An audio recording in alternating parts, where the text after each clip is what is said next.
Tajaajilaa fi fayyadama shamarran biyya keessas tahee biyya alaa keessattuu rakkoolee kanaan dubartiin hedduutu saaxilama. Assalaamu alaikum warahmatullaahi wabarakaatu. Shama harka fuunee hundi keessan amantiif kutaan osoo waliin qoodin jira jirtu isiniin jedha. Kan inni irraa qabadhee dhufe viidiyoolee kiyyarraa adda tahe waan hedduu isin barbaachisu akkasuma mootuyyuu ufii kiyya fayyadamee faayidaa irraa argadhe. Fakkeenyaaf meeshaalee mana keenya keessatti nu jalaa gubatee cileen hedduu irraa bahuu dide meeshaa akka distii akkasuma immoo meeshaalee yeroo tokko tokko itti fayyadamuu hin barbaanne nyaatatti dhiyeessinu gubachuu mala akkasuma immoo yeroo hedduu nyaata waan itti hojjannuu fi cilee baadhachuu yookiin ammoo haala amma argitan bifa kana nu rakkisa. Kanaaf furmaata isaa haaluma salphaa taheen namoonni hundi viidiyoon kun isin fayyada. Kan asitti argitan saamunaa biyya keenya kan uffataan miican yookiin saamunaa isa dhoqqee jedhanii san jechuudha. Kan fedhayyuu haa ta'u saamunaa akkana fiddanii qopheeffattanii uffataan irraa miicuu dandeettanii akkasuma ammoo wantoota barbaadanii fayyadamuu dandeettanii. Saamunaan kun haala kanaan yoo fayyadamne jenne wantoota hedduuf faayidaa nu qaba. Keessattuu uffata dhiiraa kullittaa irraa yookiin mormarraan akkasuma bobaa jalaan bifa biraa baasan akka sirriitti qulqullaa'ee baasuu fi uffata adiifillee nu gargaara. Saamunaa kana erga daakkannee bulleessinee jennee distitti naqnee bishaan burcuqqoo tokkotti naqna.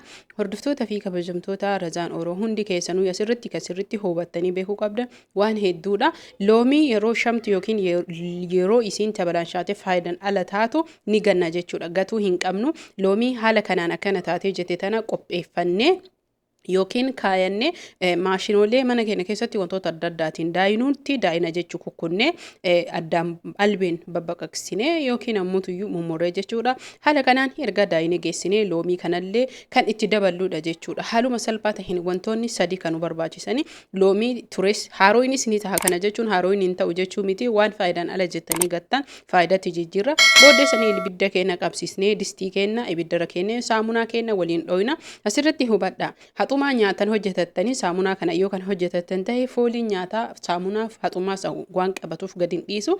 Haxumaa dhaabbataa yookiin ammoo kan saamunaa kanaa qofa addatti kaayadhaa itti fayyadamaa isiniin jedha. Shamarran keenya kan mana madaamii keessa hojjettanii yeroo hedduu distiin isin harkaa gubatee qoricha adda addaa keemikaala fidanii harka keessan isin ciccirus haala kanaan saamunaa qopheeffattanii hojjetachuu ni dandeettani. Saamunaa san ibiddarra erga kenne akkuma reef argitanitti bishaan burcuqqoo tokko itti daane amma ammoo loomii daayinisanis itti naqnee waliin dhoyna jechuudha. Yoo inni haala kanaan danfee hoomachaa'ee jedhe dhugaatii yookiin ammoo juusii yookiin kan barbaachisu kaamiraa maankaa tokko kaamiraa nyaataa jechuu kan nyaataan bukeeffannu itti aansinee ammoo asiira ispreesii yookiin ammoo ispiraayit kan jettaniin kana ispreesii nu barbaachisa.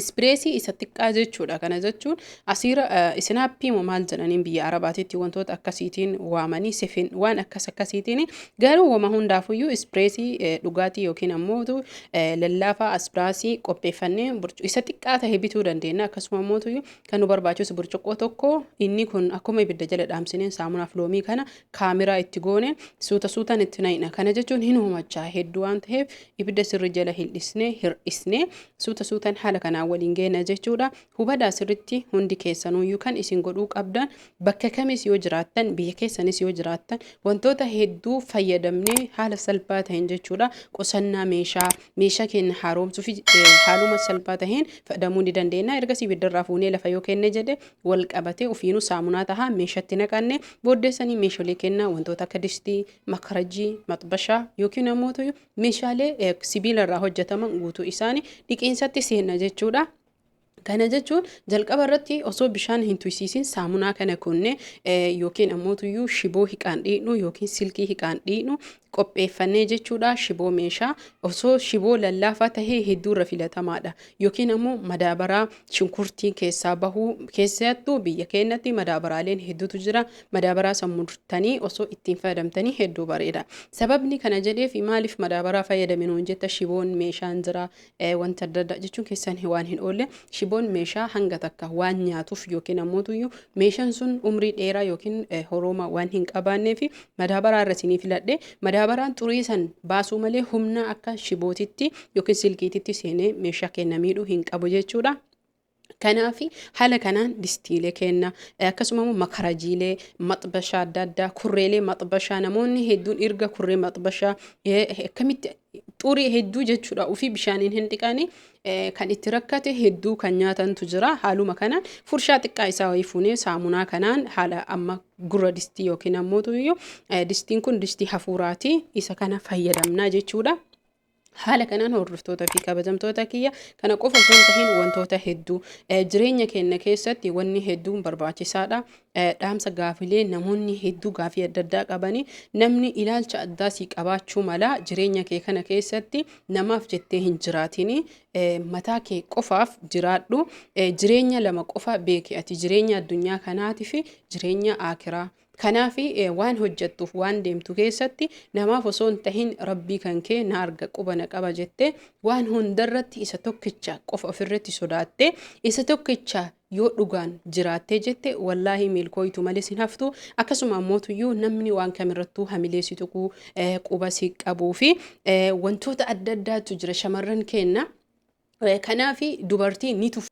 Hanga barbaadde tuffatamtus bakka namaaf hin kennin. Maali jennaaniin ati jireenya kee qofa jiraatta. Jireenya namaaf hin jiraattu namni sunis siif hin jiraatu. Gammaddus situ ufiif gammada. Akkasuma ammootuyyuu rakkattus situ ufiif rakkata. Namni quba si qabu siin qoosuu malee wallaahi waan takka jireenya kanarratti ani garuu hedduu na dinqisiisa namoota hedduu jechuudha. Kanaaf wamata heefuyyuu jireenya kee keessatti ati mana namaas namni hojjettu intalli mana namaas hojjettu intalli biyya kee keessa jirtu sagantaa jireenya kee keessatti baafadhu. Inni kuni guyyatti waan akkana fakkeenyaaf hojiin madaamii keessattuu shamarran keenya kan biyya arabaa hojjettan viidiyoolee isinitti hin dheeressu sa'a 24 hojjettaniin dhumatu sa'aatiin hirribaa hin dhabamu. Isarraa sa'aatii tokko halama haa ta'u yaadallee hin ta'u uf dirqaatii waan isiniif ta'u waan isin fayyadu.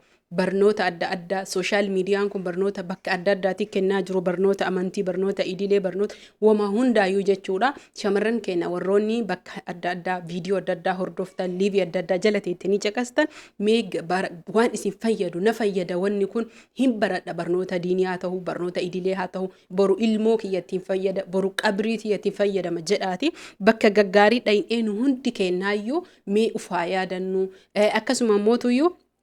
Viidiyoolee maaliif kana jette jechuun keessan hin oolu viidiyoo tiktookii irratti viidiyoo tokkicha maxxansitan 200 250 yoo xiqqaate koomantiin gara 20 dhibba akkastu namaa kenna.